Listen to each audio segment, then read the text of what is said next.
kuno ku nsi abantu tulwanirira ebintu bingi naye waliwo ekintu kimu omuntu kyatawanika kyatata. Ekintu ekyo bakiyita free will. Free will ne Katonda yasalawo agitulekere, kiyita okwesalirawo, okwerowooleza, okwetegeerera. Ekintu ekyo Katonda yasalawo akitulekere lwa nsonga yalaba nga tasobola tukaka kumusinza. Kyokka ku nsi kuno osobola okufuga abantu, osobola bayisa mu buli mbeera, osobola obanyiga ne bakuleka ne basirika. Naye kasita otandika okubajjako eddembe eryo lye bayita free will, it is in our natural instinct to protect ourselves from losing that. Kyekintu omuntu kyasembayo okuwanika okuta. The moment you tamper with taking that, people lose themselves. People lose. Tukwatagana. Omuntu atuuka nga agamba, what more do I have to lose? If I lose this, omuntu osobola omuggyako omwana we n'asirika, osobola omuttira bazadde be n'asirika. Naye ekintu kye bayita free will, ekyo omuntu akifiirwa afudde. That's why bagamba nti the biggest or the hardest person to control is the person who has lost hope. But when does a person lose hope? A person loses hope when you take their liberty from them. That is free will.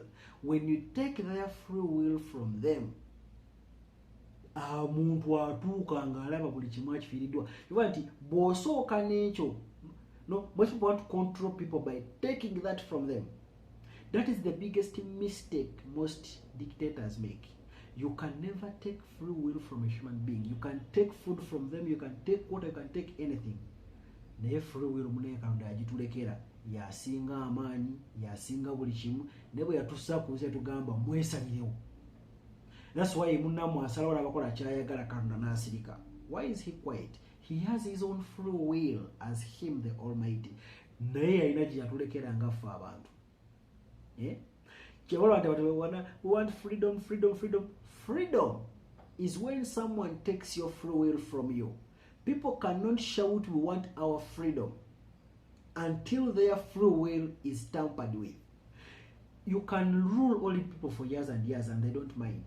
The moment you start taking their right to choose what, when, how, where, that's when people lose control, because now that is free will you're playing with. That was given by God amongst other things, but that is very vital. Omusolo mujjako mukazi we n'asirika omwana biki, naye okumujjako that liberty of free will. That's when people start shouting, we want our freedom, because freedom is free will.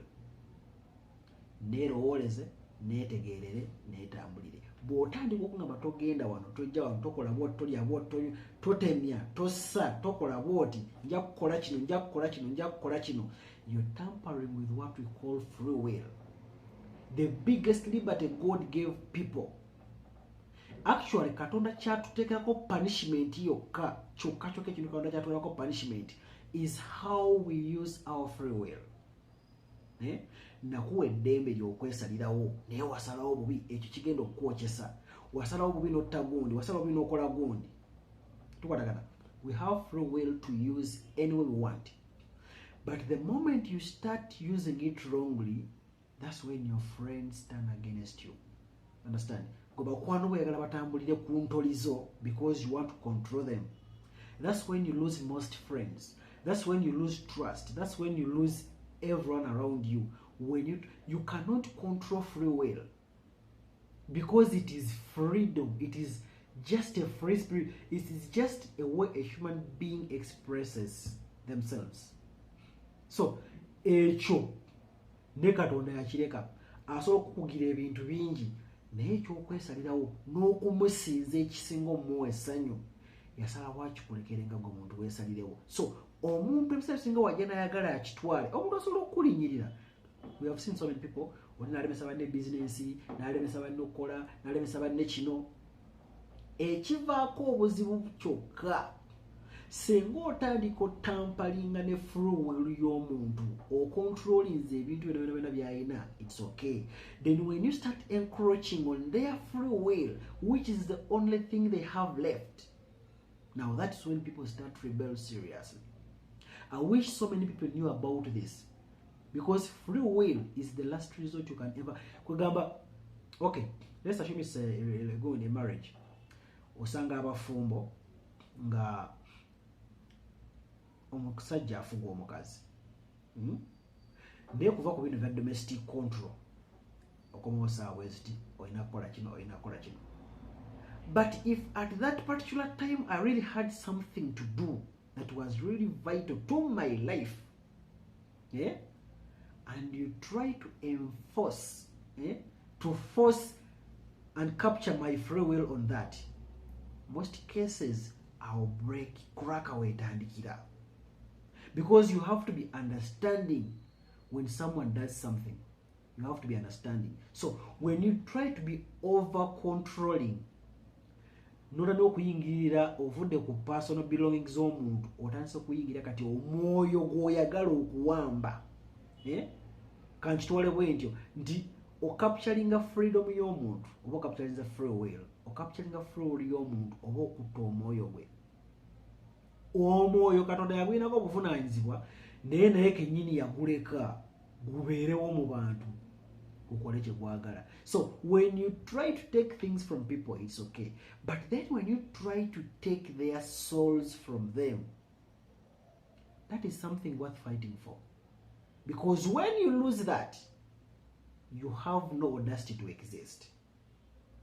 Or making a sense? Ekintu ky'otazanyirangako mu bulamu bw'omuntu is their free will. Katonda yagirinako control naye ate naye yagireka nsinza lw'oyagadde. Otwala free will y'omuntu, the power they have to decide where to be, when, how, why. When you start controlling that, you're taking their soul from them. And when you take someone's soul, they are dead.